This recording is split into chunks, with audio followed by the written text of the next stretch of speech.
मूसा आलैहिस सालातु वास सालामेर जमानाय महिला नबी मूसार काছে গিয়া বলতেছে, ও मूसा नबी, আমি জিনা করেছি।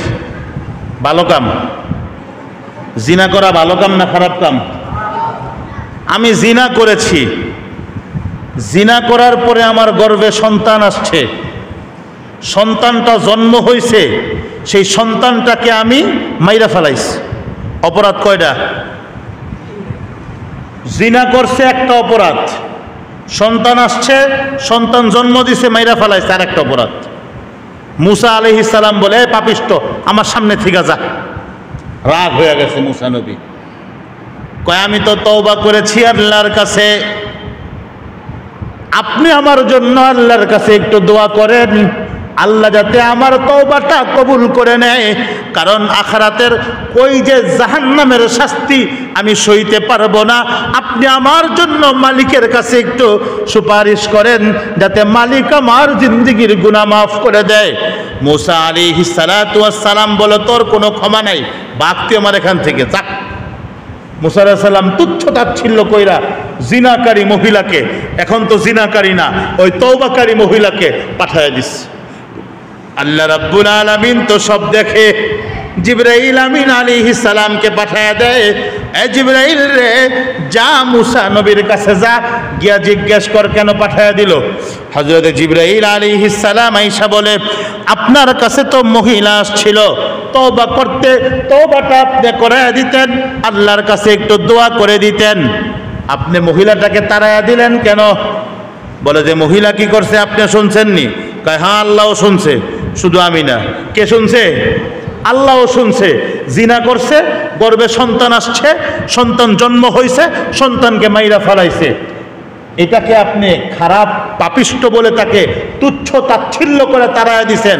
এর চাইতেও ভয়ঙ্কর গুনাহ মানুষ অহরহ করতেছে। এর চাইতে খারাপ গুনাহ আবার কি হতে পারে? কয়েকটা নামাজি যখন নামাজ ছেড়ে দেয়, তার চাইতেও কঠিন শাস্তি ওই বেনামাজির জন্য, ওই বেনামাজির জন্য এর চাইতেও কঠিন শাস্তি।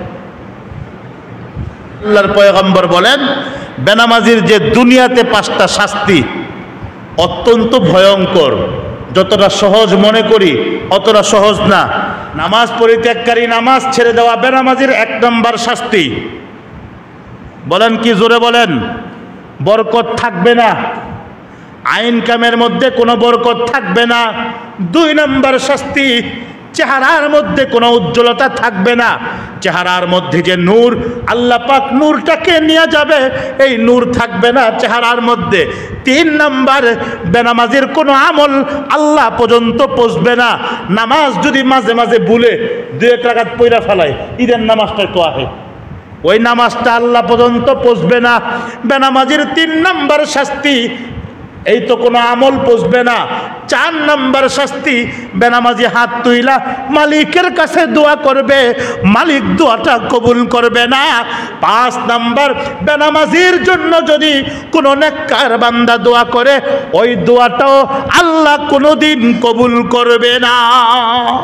সুতরাং বুঝ, আপনাদের বিবেকের চাইতে বড় কোনো আদালত আর নাই।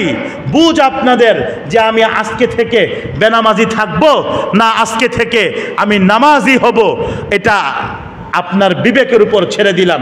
এটা হচ্ছে দুনিয়ার শাস্তি। মরণের সময় কয়টা? 3টা। কবরে 3টা, হাসরে 3টা।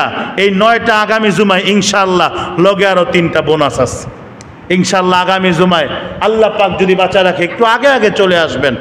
রাগ হইলেন আপনারা? একদিন শুধু বলছি নামাজ পড়েন, নামাজ পড়েন, শাস্তির কথা আর কই নাই। দেখি যে না, কাজ হইতেছে না। ও ভাই, আপনি ফজরের সময় ঘুমায় থাকেন, আপনার ঘরের মানুষগুলো ঘুমায় থাকে, আপনার ঘরটা কি? জাহান্নামের একটা টুকরা। আপনার ঘরটা জাহান্নামের একটা টুকরা, কারণ আপনার ঘরে নামাজ নাই, কোরআন তেলাওয়াত নাই। আরে ভাই, এই ঘরে কি ইসলাম বলতে কিচ্ছু নাই? আপনি কি মুসলমান না? আপনার বিবেককে আপনি জিগান। আপনি যদি ওই অবস্থায় মরে যান, আপনি বলেন তো আপনার ঘরে সর্বশেষ কবে নামাজ হয়েছে? একটু চিন্তা করেন। অন্তত নামাজি হয়ে যাই। কয় মিনিট সময় লাগে নামাজটা পড়তে? একটু নামাজি হয়ে যাই, পারবো তো ইনশাল্লাহ। আর সন্তানটাকে যে হাতটা ধইরা আপনারা কোরআন শিক্ষা থেকে দূরে রাখতেছেন, ভালো করতেছেন কাজটা। বলেন, মসজিদে আসে না আপনাদের সন্তানগুলো? বাংলা অঙ্ক ইংরেজির প্রতি যেমন গুরুত্ব দেন, ঠিক তেমন গুরুত্বটা আরবির প্রতি দেন, এর বেশি লাগবে না।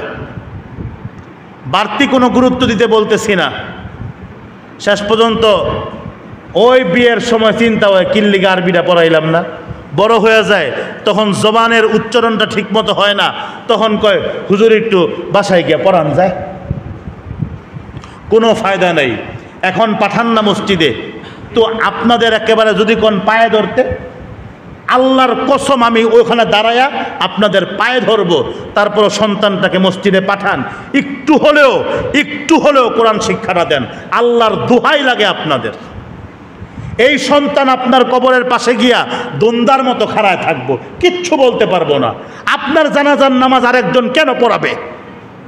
বারাইটটা হুজুর দিয়া কয়দিন চলবেন আপনারা? আমার বিক্রমপুর দরজটা আমার লাগে কেন? আমি তো জানাজা পড়াইতে চাই না, আপনার সন্তান আপনার জানাজা পড়াবে। রাগ হইতে পারেন আমার প্রতি, তা আপনি রাখছি কি লিগা? ঘাস কাটতে? না ভাই, ঘাস কাটতে না। আমি তো চাই আমার বিক্রমপুরের মানুষগুলো সব জান্নাতে যাক। অন্তত আমিও যে আপনার লাশের সামনে দাঁড়াবো, আল্লাহু আকবার, কোনো ভিতরে কোনো ফিল আসবে না, কিচ্ছু আসবে না। ওই যে আছে জানাজা পড়াই দিলাম গেল গা। আপনার সন্তান আল্লাহু আকবার বলার আগে ওর বুকে পাথর চাপা দিতে হবে, ওই দোয়াটা আল্লাহ কবুল করবে। বুঝলে ভাই বুঝবেন, না বুঝলে আর কিছু করার নেই। অন্তত জানাজারা শিখান, কোরআন তেলাওয়াতটা শিখান, যাতে কবরের পাশে দোয়াটা করার জন্য হুজুর একটু লন না, একটু দোয়া কইরা আসি। কয়দিন এগুলা, কয়দিন আপনি ওই অনেক হুজুর পাইবেন এইভাবে আপনাকে বলবে না। আমি আরেক জায়গায় গিয়ে এমনি কম না, কারণ আপনারা আমার পাশের ইউনিয়ন, খুব বেশি দূর না। তো আমি চাই ওই যা, যদি আজকে মনে করেন আপনাদের এখান থেকে চলেও যাই, অন্তত আপনার মরণের খবর পেয়ে আমার আসতে হবে, আমার মৃত্যুর খবর পেয়ে আপনারা যাইতেও পারেন।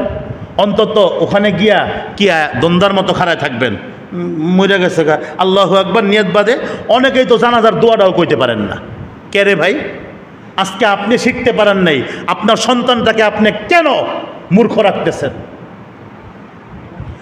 আপনার সন্তানের, আপনি যখন মারা যাবেন, বা আপনার বাবা যখন মারা গেছে, আপনার মা যখন মারা গেছে, আপনি পড়ছিলেন দোয়াটা? আপনি শিখেন নাই, পড়েন নাই।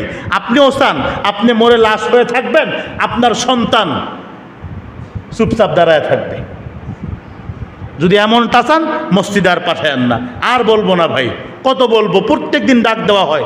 স্কুলের জন্য কয়দিন ডাক দেয়, কেজির জন্য কয়দিন ডাক দেয়, কিন্ডারগার্টেনের জন্য কয়দিন ডাক দিচ্ছে।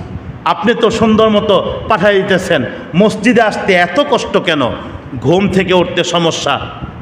যখন ওই যে কেজিয়া ছিল, তখন তো বেরাস করাইতে করাইতে লইয়া গেছে, আমি আমার চক্ষু দিয়ে দেখছি।